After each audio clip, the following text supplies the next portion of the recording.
all these different things that were different from 30 years ago. And especially in areas of privacy, we've heard it discussed, right? Should, for instance, should Apple have to unlock its phone, right, if there's evidence of a crime on that phone? And law enforcement would say, absolutely, why wouldn't you, right? Mm-hmm. If that's something, we can do and find out, you should help us, right? We're here for the public and civic good. Help us figure out who committed this crime, and that's a good thing. And big tech, such as Apple, has taken more of the position of, but if you open that can of worms, right, everybody has to live with the fear that you might do it for them for whatever reason, right? And so that dichotomy of privacy versus what's in the public good, with the crossroads of technology, has become probably the main, core issue related to technology, right? That has affected, the law, and it affects people's every. It used to be when we talked about privacy cases, it was, and when we learned in law school, it was things that people wrote down on a piece of paper and put out in their trash. And there were cases, a bunch of seminal cases that had to do with, do you lose your right to privacy when you take that private, let's call it a memorandum or something you wrote down, and put it out on the corner in your trash? Is it then kind of out there for the general populace to either discover, whether it's by mistake or otherwise, right? But you've at least shown by your efforts that you're not doing much to keep that private anymore if you're throwing it in the trash, whether it was by mistake or not.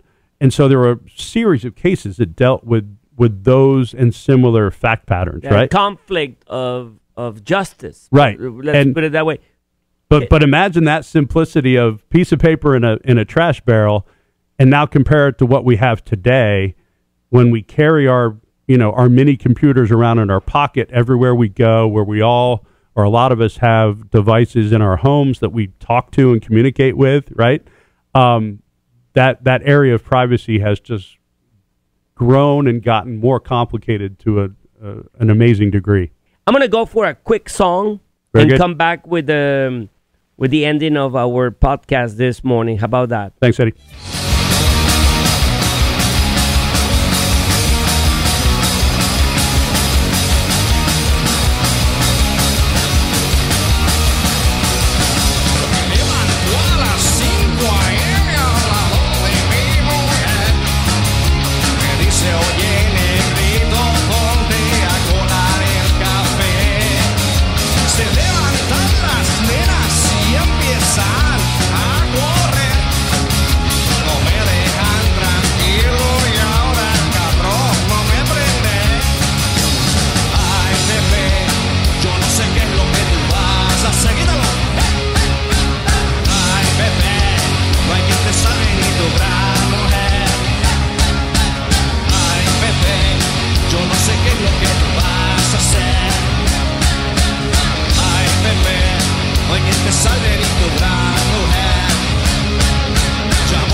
Live and direct from Atlanta, Georgia, you're listening Que Onda con Eduardo Fernandez on Rock, Radio, and More.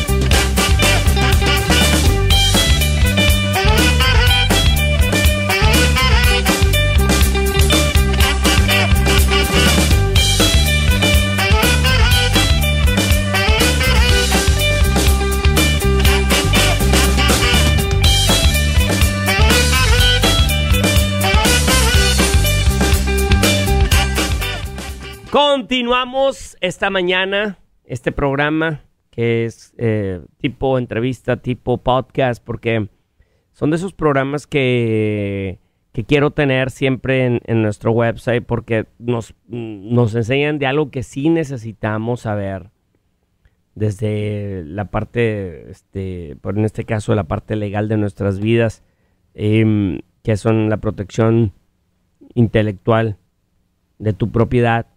Y además, pues la parte contractual, todo lo que tienes que hacer, tus contratos, tus acuerdos con las personas que trabajas, con las personas que contratas y demás. Muchas veces no ponemos atención y todo lo queremos hacer así tipo, pues hablado y sin el compromiso de tener algo por escrito. Y bueno, tengo esta mañana a Tallmadge. Did I say it right? Yeah, that's good. It's good. It's good, or did I say it right? No, you're on it. Yeah. Yeah, I'm on it. And how important is when is good to have things on writing when you deal with people?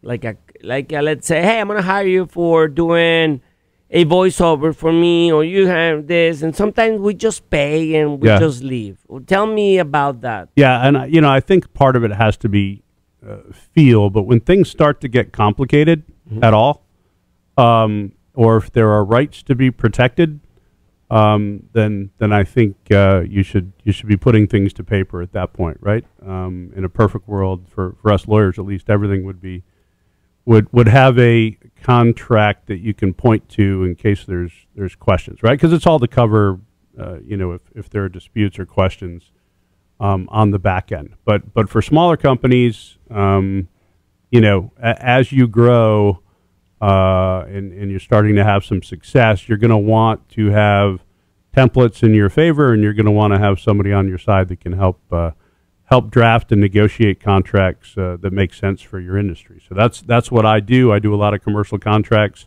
a lot of which are in the technology arena, not surprisingly, given that so many businesses are tied to that. So if you are selling software, or you're a consumer company that utilizes software in all its various forms and disciplines these days, including online and software as a service and hosted and all those different things, then I can certainly help with that.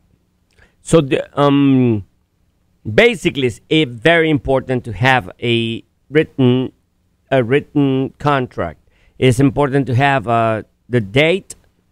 In a contract, the elements are dates, names of the parties, the city or the place where you are, and but then that's very important. That's what I know. But yeah, that would be the. But the body of the text that's what it will be.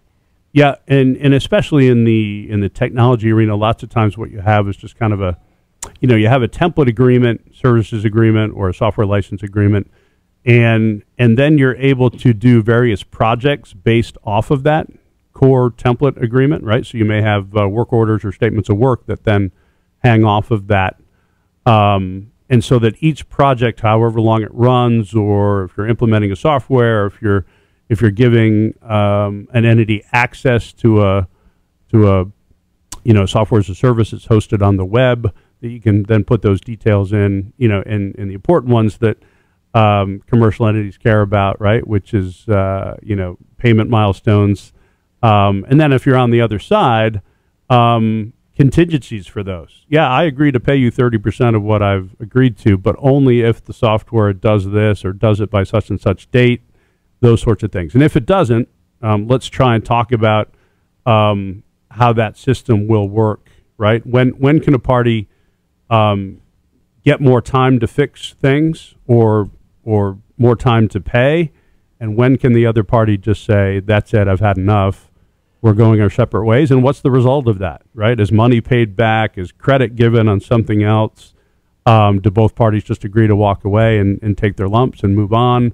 Those sorts of contingencies that are important, and the lawyers oftentimes, and this is part of what makes it difficult, right, is you can have two entities that are really, really excited to go into business together, and then you have somebody like me who comes in the middle and says, how are we going to handle worst case scenario, right? Yes. If this doesn't work or if you're not happy, those sorts of things, right? Which can be difficult, but it's important to talk about. And to the extent you can get some of those things down on paper at the outset, or at least an outline of those things, it can be extremely beneficial to those entities on the back end. Yes. A lot of people don't know, and I sometimes include myself. There's a lot of things that I could have done that I just didn't know how to do it. Like at one time, this doctor that does MRIs, he wanted me to do, I give him advertising in this radio and pay me by customer that he gets. And I said, I'm not Google. Right. He was very aggressive with me. Like, no, I'm not Google. Thank you. That's fine.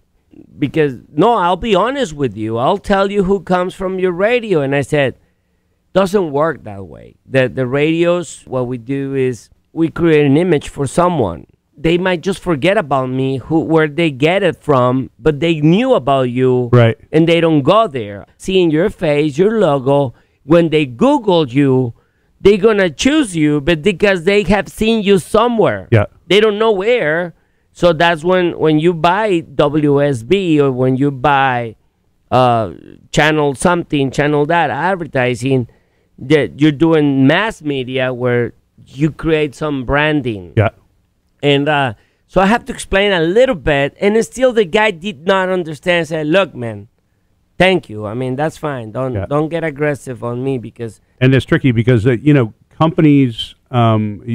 I work on those quite a bit, but not within that realm, right? Where, as you said, it doesn't work quite so well. Yeah. But when companies are in certain industries, again, I'll use the example of software companies, right, where they may have some of the same clients or potential customers that they come across, and they'll end up entering into referral service agreements, right, which sometimes are mutual, and right. Yeah. So if you refer somebody to our piece, we'll refer folks to your piece, and if and when we get paid, you'll give us a cut on the back end, right, which is fine and legal and can work really well at times, right, especially if those softwares are ones that are complementary or even sometimes that integrate together and can work together. So you do see that, but to your point, in the traditional media realm, which is you're just getting your name out there, your brand out there, and there's not a perfect way to track other than you'll be kind enough to let me know that Louisa came in because she saw it on Rock Radio and more. Yeah. That probably is not a great structure. Well, but there's a lot of people out there that they don't understand, Tom. Yep. They didn't want to pay you $1,000 to protect them, and they lost thousands of dollars. Yeah, and we do this sort of risk analysis, obviously, for commercial entities all the time, and we get pushback. Some of my clients are, a healthy chunk are startup or kind of the next. We're a little bit more, assured at this point, but we haven't been around forever, and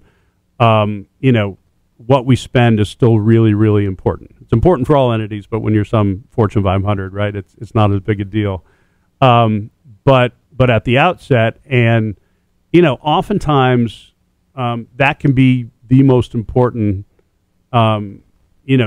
piece in the temporal line of when you should be really careful. And the way I put it is, listen, if you're a small entity and you're starting to get some traction, you're selling goods and services, and you're entering into agreements that are not protective of you or that are just one way for the other side, those things can really come back to haunt you, right? And to the extent you have a sophisticated negotiation and protect yourself pretty well and know that you've got some limitations on your liability that are outlined in the contract that are reasonable in terms of risk allocation for the what we call in the industry the TCV, which is the total contract value, right? That's how these negotiations are done, and you want to make sure you have the right insurance coverage that protects you, within the proper disciplines. And if you have that structure, you're in a pretty good spot to not have one bad deal close your doors, right? Which is what you want to avoid. And when you're small, you can use that argument to your advantage. Listen, we'd love to, sign your contract, to make this deal go smoother, but we have to protect our assets and our intellectual property and our interests and our rights. And there's a monetary and risk allocation element to this. And, let's have a discussion about that, because if, you guys are great now, we all love each other, but if things go poorly, we don't want you to be able to sue us on this particular cause of action for an unlimited amount of money, because we wouldn't be able to defend it and we'd have to close, right? And we don't want to do that. When, let's say, so people need to understand that simple investment on your legal assets, or simple investment on your assets by protecting it legally, can save you. Yeah, it can save you. Or help you make thousands of dollars. It can. So think about the things we've discussed here, right, which are my two areas of discipline, which are contract law and intellectual property, right? So not only are those things that you need to and should be protecting, but they can become such valuable assets in and of themselves, right? Things that are copyrighted, things that are trademarked, your brand, the trademark itself can become an asset, right? That at some point, a competitor or an investor may want to purchase right, from you. So those things become incredibly important. Now, you can't sell in and of itself a well put together contract, but a lot of these contracts are assignable. And if you are growing a company that you think someday you may want to sell to somebody else, the structure of the assignability, right, the transferability of those contracts and the provisions that are in there are going to be looked at by folks like me, and that affects the value that folks place on the business itself. So it directly affects your bottom line, throughout the process that you're a going concern, but also potentially if you're looking to sell your business, it can affect the price that you're going to get for that business. And everything is in the structure of it. Yeah. The structure of your IP assets, the structure of your corporation itself, which I don't do as much, which I let other people handle. I can recognize that folks have a need if there are issues with their corporate structure, right? If they haven't done what they're supposed to.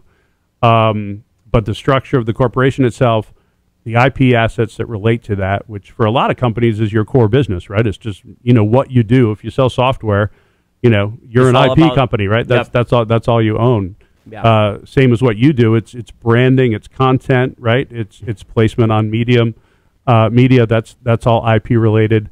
And then pertinent to that are the structure of the deals and the contracts and the relationships you've put together, right? So that tells your story at any given point in time of where you are, how protected you are, what those things are worth, how valuable those relationships are, right? And whether they've been memorialized correctly and effectively. If someone in another state wants to hire you, can you do it? Yeah, because of the nature of what I do, which is transactional based rather than litigation, even writing kind of nasty cease and desist letters is not considered litigation until you get into court and you're arguing about it with people, which I don't go to that extent. I'm trying to get people out of it before that happens. But the transactional nature of what I do with regard to contracts and the like, you don't have to be a member of those other states. You don't have to be admitted to those court systems like litigators do. And obviously the trademark and copyright stuff, that's all federal law. So as just someone who's admitted here in Georgia, and I'm also admitted in Massachusetts, where I went to school, you are able to do all those things without any limitations. So I can help folks, personally or commercial entities that are based in other states or that do business in other states or incorporated in other states. No restrictions on that. We have a lot of interaction with event producers and things like that. They can use your service very good, right? Yeah. I would think that's right. Especially those sorts of things are all, and I've worked on, event related contracts. Folks put together big events, hotels or similar, bringing people from artists. Host these different events. And there's, as you can imagine, when you think about all the different things going on to make a successful event, there's a lot of behind the scenes stuff. Yeah. A lot of that behind the scenes stuff also needs to be put in the contract and figure out, again, what if this gets canceled or this piece gets moved or this gets changed, all those different contingencies, how is that going to work, right? Yes. So, and that's where the contract comes in. Cost-wise, how much does it cost to have a lawyer like you? Yeah, so it runs the gamut a little bit, as you might expect. Now, back in the day when I was at Alston & Bird, which is a large law firm here in town, I was billed out at some exorbitant rate. I don't remember what it was, $400, $500, and these days I would be at $1,000 an hour or something crazy. My rates are usually in the high twos, somewhere between say $260 and $320 an hour, those sorts of things. Now I'm a sole entity. It's just me, so I've got flexibility on my rates, which is why I'm able to keep them pretty low comparatively. Right, I don't have a whole ton of overhead. I don't have a whole lot of employees that I'm trying to cover. I don't have a brick and mortar office. I work out of the front of my home, so that allows me to keep things pretty reasonable for clients in terms of rates. I also have the flexibility to do fixed fee arrangements or project based stuff. On the trademark side, I should also mention that I have fixed rates set up for myself to file applications and do those sorts of things. The Patent and Trademark Office also has their own fixed fee. So you can look at a trademark process, if you will, and have a pretty good idea of what you're going to spend to get that done. The unknown piece for a trademark is that if the Patent and Trademark Office, through their examiner, comes back and says, no, these are too close, you have to argue, you have to make some arguments in your favor, then you have to do something akin to a brief, right, which takes some legal research and filing. That's all done on an hourly basis. But the great thing is, if you file a trademark application, you get to that point and you say, you know what, we weren't sure about this one anyway, or we don't want to. We were committed to spending $800 or $1,000 to get this, but we weren't committed to spending $500. You can just stop. You don't have to do it. You're not obligated. So you can just say, no, we're good. We made our effort, but we're not going to sink another $3,500 into this to write a legal brief in the hopes that maybe we'll get the registration. So you've got some flexibility and options there. Someone, let's say I'm doing a special agreement with someone to contribute with my radio station. They're going to use certain contents. I'm going to use something they have. And I wanted to have it supervised by you. Yep. Can you give me a ballpark so people know? Yeah, I would say, that sort of thing sounds like it'd be a few hours worth of work. So you're talking about, between $700 and $1,000 probably to. Which is, just imagine how much. A lot of people don't see things, but when you have someone, just by having a lawyer on your side, it gives you another. They see you different. No, that's true. It does give you some innate protection sometimes, because the other side will just deal with you differently, right? Yes. It gives you kind of that feeling of, oh wow, this is this is somebody who's made the effort to protect what they're doing and do it right, and so we need to come at it in the same way, right? I used to read Donald Trump books back in the days when I have some respect for him, right? But and then there was something that he said in one of his books, and probably is not even his quote, because now I figured out that he's not the writer of those books. But he said something very nice that I said, talking about legalities when you do contracts. Yep. It's by when you grab them by the balls, they will follow you. Right. So that's a pretty heavy-handed approach, but it does within that idea, that concept, is that if you come at something with a certain degree of professionalism, Yep. right? Hey, we need to put something that makes sense to paper here. We need to think through the contingencies of what could happen and what should happen. That just lends an air of professionalism to the whole process that that pays for itself, one might argue, but that also can affect the commercial deal itself, right? I mean, you can do better just approaching something in a professional manner in terms of what sort of pricing you can get and that sort of thing. Overall, it just helps the overall deal. One of my things, just to finish, is in a story that it makes me always wonder the importance of having always a lawyer or having your things, whatever your transactions are, being close to, be supervised by a lawyer and keep them, see all the options that you have. Yep. Is the story of Bill Gates. Yeah. When he has this system, DOS system, and IBM was craving it and wanted to have it, he was so smart to say, no, I'm not going to sell it. I'm going to license it to you. Right. That's when that license thing became so popular, Right. and the books start talking about how he managed that and made him become the richest man in the world. That's a beautiful example. It's a great example, and in a vital distinction within the area of IP law, right, is the one between ownership of rights and licensing of rights, right, which can be temporarily restricted or can be perpetual sometimes. But the asset in a license, especially one that's terminable, right, that can end, and the value of the asset in owning it is huge, right? Yes. I mean, you want to be the one, if you can, that owns it, right? And he recognized that from the outset, which was to his credit. But back in the days, that was not so popular. It was not so obvious, right? That was not so obvious. And he, of course, had a great advice from a lawyer. Yeah, you're right, because the thought process then and the excitement would have been around, like, I can sell this, right? Yeah. Meaning I can just sell this and somebody would pay me some money. And he would have made a lot of money, but nothing compared to what he did, to what he has done with that license. Still structure. doing. Well, it was a pleasure having you. Please give me all your contact information. So you can reach me again. It's Tom Tallmadge, as Eddie knows how to say. And my company is Law 720 by the Tallmadge Group, but it just goes by Law 720 for short. And so I'm available on the web at law720.net, and my contact information, phone and email and the like is there. If I can help anyone, please reach out. There's a lot to talk with you, Tom. Voy a terminar mi programa con algo de nuestras bandas locales para siempre promover el talento local. Muchas gracias por su atención. Si pueden escuchar la retransmisión, es en inglés la mayoría del programa. Yo haciendo mi mejor esfuerzo de comunicarme con Tom en inglés.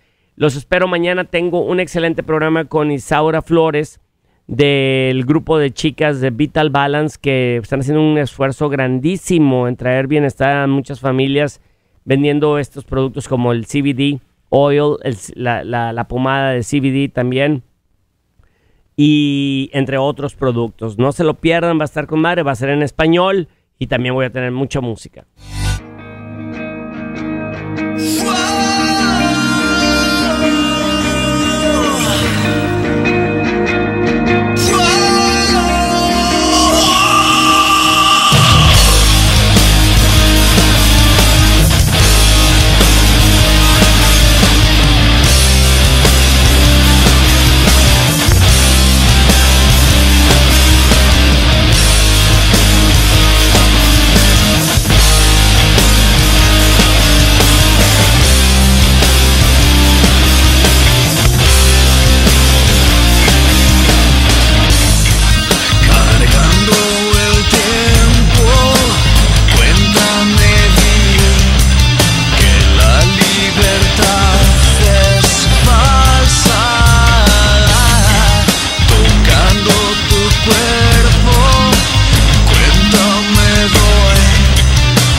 Esta fue una producción de Rock Radio and More. Todos los derechos reservados 2019.